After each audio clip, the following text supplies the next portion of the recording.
আজকে অনেকে আমাকে জিজ্ঞেস করে পার্থ ভাই আপনারা ডিসেম্বরে নির্বাচন চান না? ডিসেম্বরের কথা তো আমরা বলি নাই, আপনি বলেছেন ইউনূস সাহেব জাতির সামনে ডিসেম্বরের কথা। আমরা বলেছি আপনারা সেই ওয়াদা আপনি রাখেন। আপনার মন খারাপ, আপনি পদত্যাগ করতে চান, সেই জিনিস আমাদের জানতে হবে এনসিপি নেতা নাহিদের কাছ থেকে। এটা আমাদের জন্য লজ্জাকর ব্যাপার। সেই ফ্যাসিস্ট আওয়ামী লীগের সময় ডক্টর ইউনূসকে দিয়ে একটা ফুলের দোকান খোলার মতো সাহস কারো ছিল না। সেই সময় ওনাকে আমরা গ্লোবাল অ্যাসেট হিসেবে আখ্যায়িত করেছিলাম।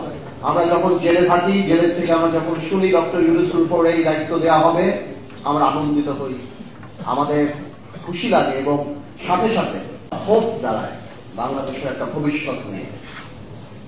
আজকে ডক্টর ইউনূস সাহেবকে একটা কথা বলতে চাই আমরা। ইউনূস সাহেব, আপনার ক্ষমতার উৎস কে? আপনার ক্ষমতার উৎস জনগণ। যেহেতু সংসদ নাই, আপনার ক্ষমতার উৎস আমরা, রাজনীতিবিদরা, সুশীল সমাজরা, ব্যবসায়ীরা।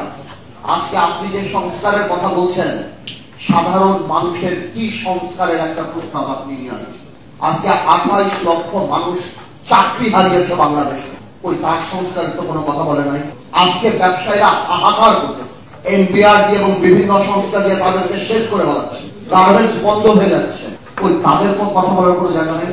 আজকে নূর এখানে বসা নূর জানে ইউনূস সাহেব যখন ক্ষমতায় আসছিল, আমরা প্রথমেই যে বলেছিলাম আপনি রাজনৈতিক বা জাতীয় সরকার করার দরকার নাই, তবে অন্তত পক্ষে আপনি 4-5 জন উপদেষ্টা নেন যাদেরকে মানুষ চিনে, যারা মানুষের সাথে আপনার মাঝখানে যে দূরত্বটা সেটা বোঝাতে পারে। কিন্তু আপনি আমাদের সেই কথা শুনেন নাই। আজকে আপনার যে উপদেষ্টারা আছে তাদের অর্ধেক উপদেষ্টার নাম বাংলাদেশের মানুষ বলতে পারে না। তারা জানে না যে তাদের ভাগ্য কার দ্বারা নির্ধারিত হচ্ছে, কার দ্বারা ঠিক হচ্ছে। আপনার আরেকটা সোর্স অফ পাওয়ার ছিল কারা?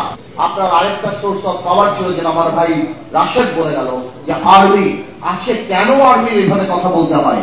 আর্মির সাথে দূরত্ব কে সৃষ্টি করেছে?